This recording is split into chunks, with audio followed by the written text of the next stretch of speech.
네, 지난 시간에 이어서 이 시간에 이제 인사국가에 있어서 대조법은 어떠한 것인가 함께 살펴보도록 하겠습니다. 대조법은 인사국가 제도에서 사용되는 그 평가 방법 중에 하나로서 여러 가지 그 설정된 평가 세부 항목표에 따라서 비고가자, 즉 그 평가를 받는 사람의 행동이나 성과를 체크하는 그런 이제 방식입니다. 이 방법은 평가 항목을 미리 정해 두고서 각 항목에 대해 피고가자가 어느 정도 달성했는지를 평가자가 체크하는 방식으로 진행됩니다. 예를 들면 지금 나와 있죠. 여기 보시면 어떤 문제에 직면했을 때 결단력 있게 행동한다 이렇게 이제 물어봤을 때 yes와 no 이렇게 이제 답변을 하겠죠. 모든 부하들을 대상으로 공정한 승진의 결정을 한다 이렇게 이제 설문 문항들이 쭉 나와 있습니다. 그러면 이제 이 성과를 체크하는 방식인데 이 방법은 이제 평가 항목을 미리 이렇게 이런 식으로 정해 두게 되죠. 두고 그 각 항목에 대해 피고가자가 어느 정도 달성했는지를 평가자가 체크하는 방식으로 진행이 되는데요.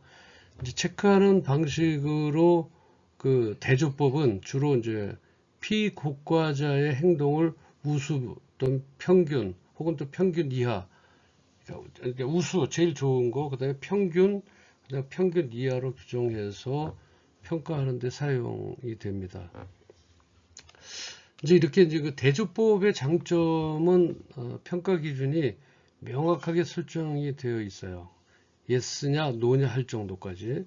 그래서 평가의 일관성과 객관성을 높일 수 있다는 그런 점입니다. 그러나 이 방법은 평가자가 항목별로 피고가자의 성과를 체크하는 방식이기 때문에 평가 항목의 설정이 잘못되게 되면 평가의 타당성이 떨어질 수가 있죠. 그래서 이러한 그 내용들이 예를 들어서 부하의 업무를 철저히 검토하고 시정할 사항을 예리하게 찾는다. 이런 에서도 업무를 철저하게 검토하는지 안 하는지 사실 모르거든요. 그러니까 고가자가 피고가자한테 할 수 있는. 그래서 평가의 타당성이 떨어질 수도 있습니다. 그래서 또한 이제 피고가자, 즉 상고가를 받는 사람의 성과나 행동을 정량적으로 측정하기 어려운 경우 이 방법이 적합하지 않을 수도 있다는 것이죠. 그래서 이런 부분에 대해서는 예를 들어서 1년에 1, 2회 성과를 평가한다. 부하의 낮은 업무 성과에 대해 잘 지적하지 않는다.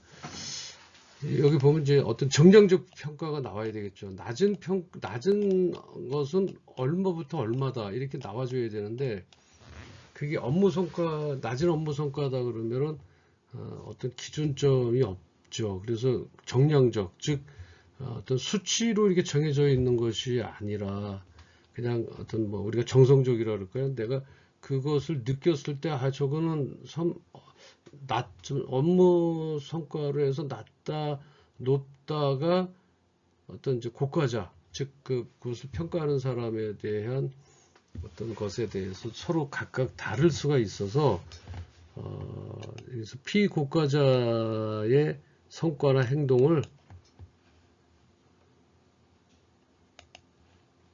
정량적으로 측정하기 어렵다라고 하는 그런 또 어떤 단점이 있습니다. 그래서 요거를 이제 한번 비교를 해보면 아마 바로 나올 것 같습니다. 비교를 하면 이게 어떤 면에서는 좋고 어떤 면에서는 나쁜지 한번 비교를 한번 해보도록 하겠습니다.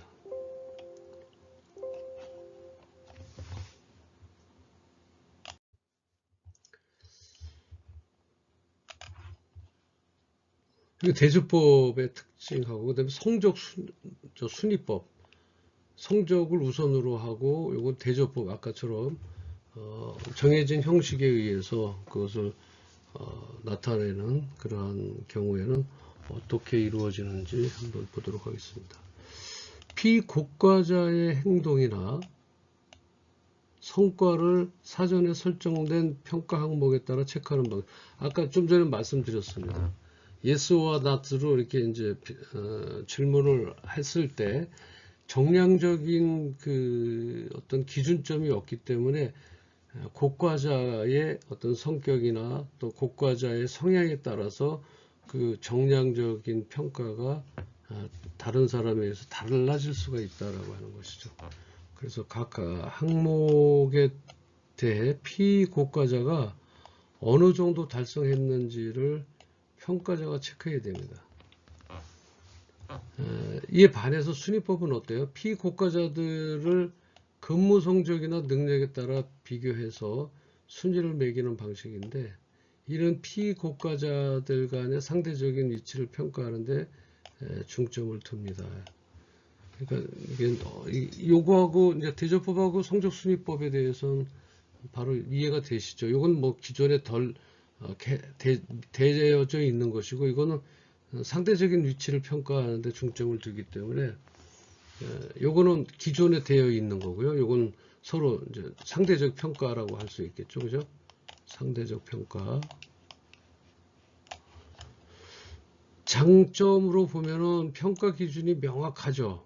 뭐 했느냐 여기에 대해서 했느냐 안 했느냐 이렇게 따지는 것보다 그것을 물어봐서 했다 안 했다라고 이제 얘기할 수가 있어서 평가 기준이 명확합니다. 또 일관성을 유지할 수 있는 장점이 있습니다. 뭐 다시 평가를 한다고 그래도 거의 일관성이 있죠. yes 또는 no, 거의 답변이 확실하기 때문에. 또한 타부서와 비교가 가능하며 어떤 현혹 효과가 적습니다.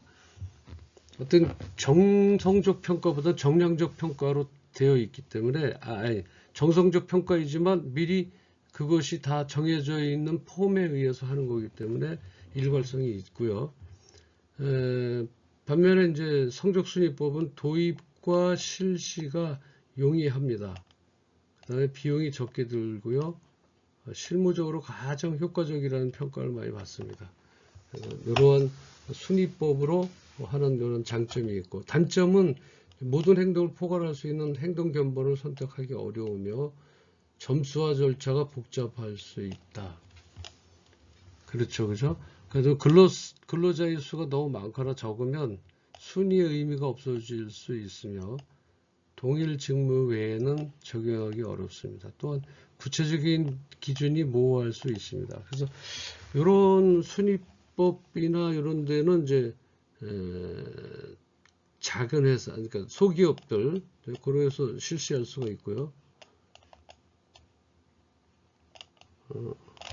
그래서 이 대조법과 이제 순위법에 대한 이제 그 순위가 비교가 이제 나가서 이제 그런 어떤 그 정량적과 정성적 표현으로 이제 나아갈 수 있다라고 하는 것이죠. 이제 강제선택법과 이제 그 강제선택법에 대해서 이제 잠깐 보시고, 강제선택법은 강제선택법과 자유서술법. 아까는 이제 그 대조법과 순위매김법에 대해 있어서 서로 한쪽에는 이제 어떤 그 상대평가인 반면에 한쪽에는 뭐 예를 들어 절대평가라고 하는 식으로 그렇게 평가를 할 수가 있었고요. 강제선택법 같은 경우는 이제 강제선택법은 쌍으로 된 두 개로 쌍으로 된 평가 항목의 소설물을 곡과자에게 제시하고 곡과자가 두 개의 소설문 중 반드시 한 곳에 체크하게 하는 방법입니다.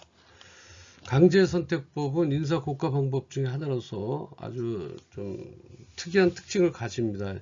평가자에게 비평가자를 묘사하는 여러 진술문 중에서 가장 적합한 것과 가장 부적합한 것을 강제로 선택하는 방법입니다. 평가자하고 피평가자를 강제로 이제 그 내용을 진술문을 강제로 선택하게 하는 것이죠. 그래서 그 일반적으로 4개의 진술문을 구성됩니다. 그래서 2개는 긍정적인 진술문, 또 4개 중에서 2개는 부정적인 진술문으로 이루어집니다. 근데 평가자는 이 중 가장 적합한 것과 가장 부적합한 것을 반드시 선택해야 됩니다. 그래서 이제 그 내용을 가지고 하는데 점수를 매기는데, 이제 이런 경우에 이제 장점이 뭐냐면요, 강제선택법의 장점은 평가자의 주관성을 최소화할 수 있어요. 이건 평가자가 자기 마음대로 이제 평가할 수 있지 않습니까? 근데 이 강제선택법은 주관성을 최소화할 수 있고, 근데 간대화 경향을 방지할 수 있습니다. 너무 그 사람을 평가하는 데 있어서 마음이 약하신 분들, 평가자가 마음이 약해서 좀 관대해주는 경향을 방지할 수 있습니다. 왜냐하면 2가지가 긍정과 부정적인 게 2가지 나와 있기 때문에. 그래서 평가의 객관성을 높일 수가 있습니다. 그래서 조금 그 마음이 여린 분들이라고 할까요, 평가자가. 그래서 너무 상대를 후하게 주는 그런 관대의 경향을 가진 평가자에게는 상당히 좋은 것으로 됩니다. 그리고 단점으로는 이제 항목 설정 과정이 복잡합니다. 강제선택법은. 그래서 평가자에게 심리적 압박을 줄 수가 있고요. 그래서 평가 결과를 피평가자에게 설명하기 어려울 수 있어요. 그러니까 오해가 생길 수 있다는 얘기죠. 왜냐하면 너무 단적인 얘기를 2가지를 골라서 거기에서 평가를 해야 되기 때문에 그런 경향이 있고요. 강제선택법에는 주의사항이 있습니다. 어떤 진술문 작성 시에 직무와 관련된 구체적인 행동을 기술해야 합니다. 그다음에 평가자에게 평가 방법에 대한 충분한 설명과 훈련이 필요한 것이죠. 그래서 강제선택법은 평가의 객관성을 높입니다. 누구든지 봤을 때 이 사람 인사고과가 정확하게 돼 있다라고 하는 그 평가의 객관성을 높이고 평가자의 편견을 줄일 수 있는 방법이지만, 설계와 실행에 많은 노력이 필요하며 평가자와 피평가자 모두에게 부담을 줄 수 있는 그런 방법이다. 이게 이제 조금 어려운 그런 평가를 할 수밖에 없는 것이죠. 그리고 이제 자유서술법인데, 이 자유서술법은 성과나 행동 특성 등 주어진 평가 요소나 측면을 중심으로 피고가자에 대해 자유로이 서술하는 방법입니다. 말 그대로 그 성과에 대해서 묻는 거죠. 어떤 물음에 대해서 이제 답할 수 있도록 이렇게 하는 것입니다. 지우고요. 그다음에 여기 이제 5번째로 척도법이라고 있습니다. 5번째로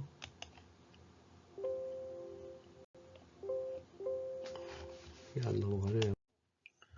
행위기준 척도법이라고 하는 것은 인사평가 방법 중에 하나로 몇 가지 특징을 가지고 있습니다.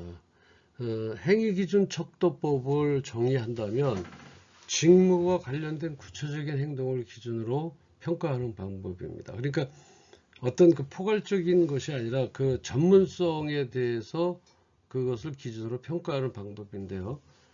평정척도법과 중요사건기록법을 혼합한 그런 형태입니다. 그래서 요거를 좀 더 설명을 드리고요. 개발 절차는 개발위원회를 구성하고 현업 경험이 풍부한 직원들로 구성되어 있어서 개발 절차는 상당히 그 객관성을 가진 용이한 것이다, 이렇게 얘기할 수 있고, 그 다음에 개발 절차는 개발위원회를 구성해서 아까 말씀드렸던 협업을 그러니까 현업에서 경험이 풍부한 직원들로 그래야 인사고과를 매길 수가 있기 때문이죠. 중요 사건 열거 중에는 직무 수행 과정에 중요 사건들을 나열하면 중요 사건 범주와 토론을 통해서 행동들을 분류하고 그다음에 카테고리를 만들어서 어떤 중요한 사건을 얘기하며 나눌 수 있다라고 하는 거죠. 중요 사건 재분류는 이제 2차 개발위원회를 통해서 재검토하고 확정시키고 또 중요 사건 등급화를 매겨서 7점 또는 9점 척도의 행동을 등급화하는 그런 개발 절차를 나아갑니다. 이게 여러분들이 이거 직접 표를 놓고 보면 이해가 가는데 지금 이게 직무 분석에서 근거를 해서 직무를 구성하는 중요 과업을 선정하고 선정 차원을 5개에서 10개로 집단화시킨다고 했는데 이거는 이제 근무에 대한 직무 분석이라는 표가 있어요. 그래서 여러분들이 이제 이거는 인사고과에 대해서 이러한 것이 있다라고 그냥 가볍게 넘어가시는 게 좋을 것 같아요. 왜냐하면 지금 직무 분석에 대한 표를 여기다 다 치를 수가 없지만 이 다음 페이지 한번 볼까요? 거기에 나오긴 하는데 그래서 읽어보고 나가도록 하겠습니다. 중요 가업에 대해 척도를 설정하고 표준 행동을 기술한다. 또 피고과자의 행동에 해당되는 척도를 선택하여 피고과자를 평가하는 그런 경우가 있다 이렇게 보면 되실 것 같습니다. 자 그러면 여기 또 네, 평가표가 지금 보니까 행동 기준에 대한 평가 척도값이 나와 있네요. 여러분들 이제 이걸 보시면은 금세 제가 이제 설명했던 게 무슨 내용이었을까 이렇게 몰랐을 텐데 이렇게 이제 이런 행동 기준표가 있습니다. 여기 인사고과 할 때 행동 기준이나 척도값이 나와 있어요. 그래서 확실하게 어떤 정량적 목표를 가질 수 있도록 이걸로 이제 체크할 수가 있다라는 얘기죠. 보시면 매우 분량을 한번 볼게요. 밑에서부터 프로젝트를 완성하는 적이 없고 또 이에 신경을 쓰지도 않는다. 계획을 해놓으면 망치면서도 개선할 생각조차 않는다. 이거 하고요. 프로젝트 위에서 보게 프로젝트를 포괄적으로 계획하고 세부적인 서류를 작성하여 상부의 결정을 받고 이를 관계자 모두에게 배부한다. 아울러 프로젝트를 일정대로 진행해 나간다. 정말 많은 차이가 있죠. 그죠? 그래서 이러한 그 행동 기준 척도값이 있기 때문에 아까 제가 설명드렸던 그 이론적인 근거를 하기에는 조금 이렇게 표로 나와 있는 이 상태로 해서 나가는 것이 좋다. 그래서 이런 요 안에 세부적인 것이 있어요. 그래서 만약에 이제 예를 들어서 1번과 7번 사이에 중간치라면 예정일자 목록을 작성하고 프로젝트 진행에 따라 이를 수정한다. 그러나 고객에게 불평이 자주 발생한다. 계획 자체는 좋아도 주요 국면에 대한 통제가 미숙하고 계속 진행상의 차질과 문제점을 제대로 보고하지 않는다. 이제 이렇게 좋은 것과 나쁜 것이 조금씩 섞여 있어요. 이렇게 이제 그 가이드를 해주기 때문에 요거는 상당히 그 평가자가 이 점수를 매기기에 상당히 좋습니다. 그다음 이제 목표관리법이요. 목표관리법은 이제 Management by Objective인데요. 이 MBO라고 이제 우리가 얘기를 합니다. 그래서 목표를 관리하는 데는 조직의 효율성인 관리를 위한 중요한 기법이다. 그래서 주요 특징은 이제 목표관리법이라는 게 이제 정의를 한번 들어가 볼까요? 여기에서 목표관리법은 목표관리란 고과자 위에서 이제 나를 평가하는 사람이죠. 피고과자 부하 즉 예를 들어서 나라고 생각하면 목표를 설정하고 그리고 그 목표가 얼마나 잘 설정되었는가를 상사와 부하가 함께 평가하는 방법이에요. 그러니까 이제 아무래도 그 예를 들어서 이제 영업사원들에 대한 그 어떤 그 목표관리법, MBO, 아까 말씀드렸죠. MBO는 매니지먼트 by objective예요. 그래서 MBO라고 그러는데 영업사원에 대한 MBO에 의한 평가 이해는 이렇게 나와 있습니다. 판매액은 1,000만 원, 실적은 1,040만 원, 달성률 140%, 신규 고객 확보 20명, 실적은 18명, 90%, 소비자 불만은 20건, 실적은 30건, 76%, 제품 개발 제한 5건, 4건, 80%. 그래서 이러한 이제 그 목표관리법이라고 하는 건 말 그대로 어떠한 기간 동안에 그 목표를 두고 그것에 대한 목표 설정이 되었는가 안 되었는가를 얘기하는 것이죠. 그래서 그 목표관리법의 정의는 상사와 부하가 합의해서 일정 기간 내에 달성할 구체적인 목표를 설정하고 그 달성 정도를 평가하는 결과지향적 평가 방법입니다. 그래서 이거는 이제 아무래도 상사와 부하가 서로 협의하에서 하는 거기 때문에 어느 정도 그 서로 객관성을 띠고 있습니다. 그래서 왜냐하면 어떤 날짜와 금액, 정량적인 게 들어와 있기 때문에 실적을 달성했느냐 하지 않았느냐에 이거는 정말 다른 사람이 어떤 그 뭐라 그럴까요? 정에 이끌린다라고 할 수가 없다라고 하는 것이죠. 그래서 이런 거는 이제 주요 절차가 직무기술서를 검토하고 또 성과표준을 개발하고 목표 설정 및 합의, 또 중간점검 및 지속적인 논의를 한 다음에 최종 평가를 하게끔 되어 있습니다. 그래서 이제 목표 설정의 원칙으로는 이제 스마트라고 합니다. 목표 설정 그 원칙을 했는지 안 했는지. 그 스마트는 이제 스페시픽해서 이제 구체적으로 메이저러블을 하면 측정 가능하고, 스마트의 이제 S가 스페시픽이에요. 어떤 구체적인 거. 그 다음에 SP죠. P는 M이죠. M은 메이저러블, 측정 가능한 거고, A죠. 알파벳에 어시버블한 그 뭐라 그래요?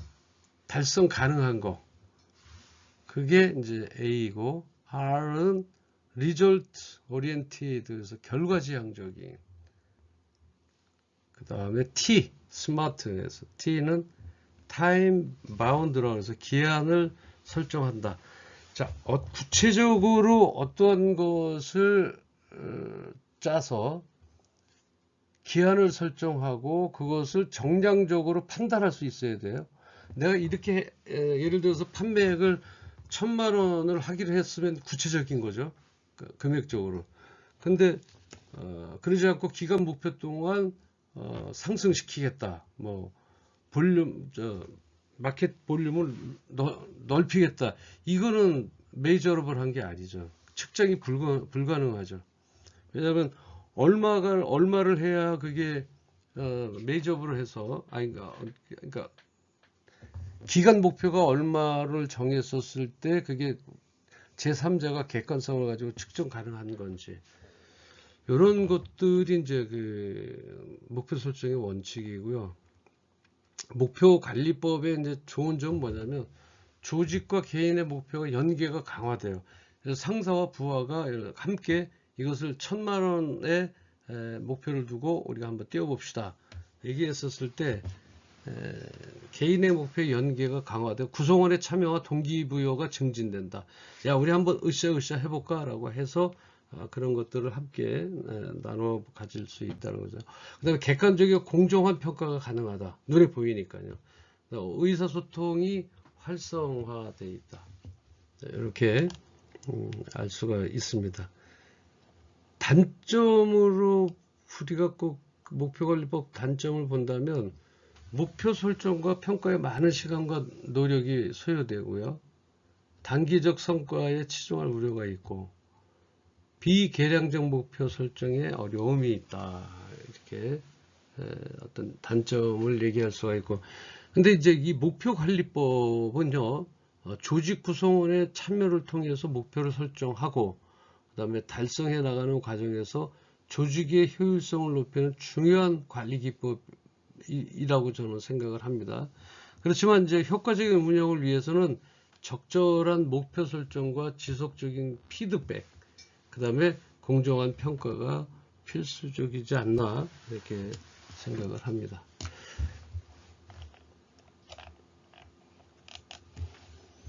자, 그러면 이제 다음 시간에 이직 관리에 대해서 함께 공부하도록 하겠습니다. 수고하셨습니다.